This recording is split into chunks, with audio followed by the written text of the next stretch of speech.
Hey everyone, my name is Georgiana Haynes, and today I want to start on a series. If you have the time, you can go through and watch all three. But if not, you can watch it in bits and pieces. Now, these are tips that I've learned not only through my Avon business, but from personal development, watching how other people in business manage their money, and from tenets that my mom taught me when I first started in sales, which was not with Avon, but with a candy sale in school. So there are a couple of things that you need to keep in mind before you watch the rest of this series on money management. First and foremost, you're in business for yourself. You are now a businessman or a businesswoman, but this is your business. You are a professional. You have to conduct yourself accordingly, which means a few things. I'm not talking about how you dress or how you sound or where you eat. I'm talking about like the core of managing a business. The money your business generates belongs to the business. It is not spending money. It's not for you to go out and splurge. It's not for you to do whatever you want. Put it in your mindset that you are now the CEO of your own Avon business. I don't know about Avon finances, but I know Sherry McCoy does not just walk into the Avon treasury and say, guys, I need an island. Give me $1,000,000. I know Avon has it. Just give it to me. I'm CEO of this business. Just give it to me. I want to spend it. I'll pay it back later. That's not how business works. That's not how it works when you have a corporation and a business. You can't just spend it. And if you read the newspapers, you'll see it all the time. Somebody was dipping into some funds they shouldn't have dipped into and using for something else.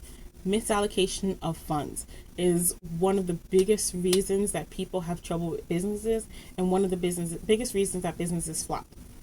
Not because they're not finding customers, not because the customers have a problem with the product, usually just misallocation of funds, as what I found with a lot of representatives. And I have seen some successful representatives who sell $300 to $600 every 2 weeks just because of bad money management skills.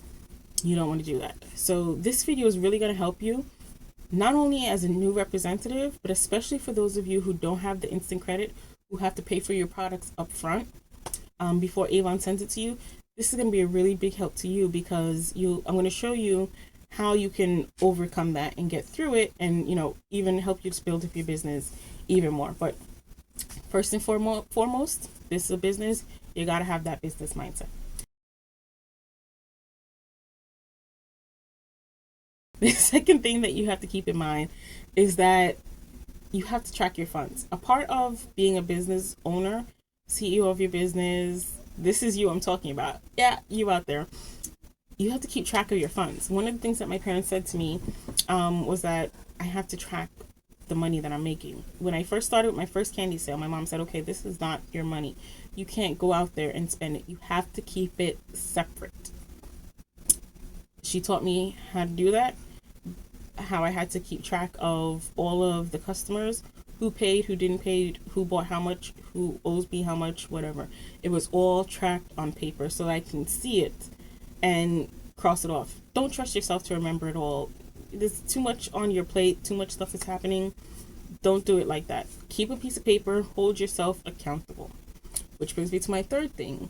You have to be accountable. You're a responsible adult, you're a business owner, you have to be accountable for all the activities of your business. If the business money is disappearing, there's one person at fault, and it's usually the CEO of the corporation, which is you. It's not your district manager, it's not your upline, it's not Avon Products, it's not the company, it's you.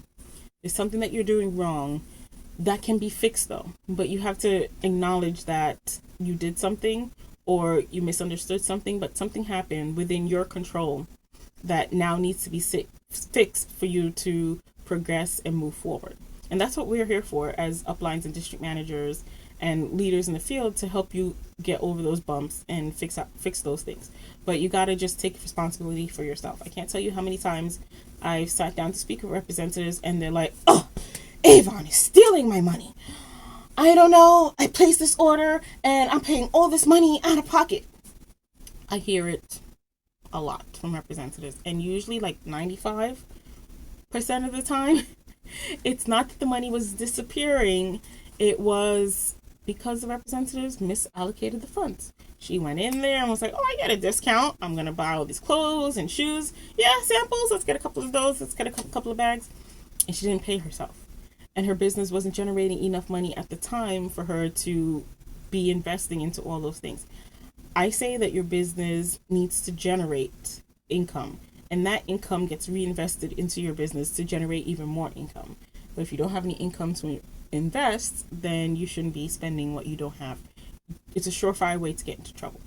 So keep in mind, be responsible, be accountable. If you spend money, you got to pay back your own account.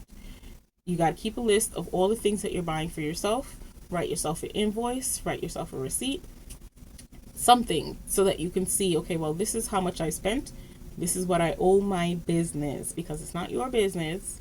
You're the head of it, but the money inside the business isn't all entirely completely yours, which I'll talk about a little bit more.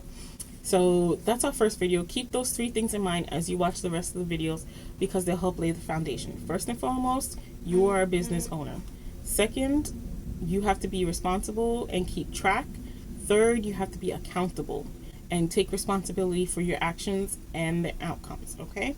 So go ahead, watch the next videos where I explain one of the most fundamental foundation money management skills that I learned growing up.